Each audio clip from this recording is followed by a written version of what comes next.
में आ चुका है और इधर में बहुत पॉपुलर है एक formula, that is Newton's theorem, ax square plus bx plus c। अगर ये क्वाड्रेटिक है, Sn है alpha two the power n plus beta two the power n, Sn क्या है alpha two the power n plus beta two the power n। तो according to Newton's theorem सिर्फ coefficient ले लो, तुम पावर कुछ भी कर सकते हो, Sn प्लस 1 कर सकते हो, फिर b लो एक पावर कम कर लो Sn, फिर c लो एक पावर और कम कर लो Sn minus 1 is equal to 0। Clear है?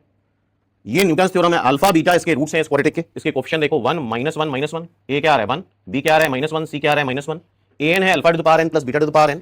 हमसे an माइनस 1 और an का अर्थमेटिक मीन पूछा है और आंसर an प्लस 1 में भी है an में भी है, तो तीन कंसेक्यूटिव पावर हमें लेनी होती है। an ले लेते हैं, an माइनस 1 ले लेते हैं और an प्लस 1 ले लेते हैं, और यहां न्यूटन्स थ्योरम लगा दो। एक्स स्क्वायर कोफिशिएंट क्या है 1, हाईएस्ट पावर ले लो an प्लस 1, फिर x का कोफिशिएंट क्या है माइनस 1, इससे एक पावर कम कर लो, फिर माइनस 1,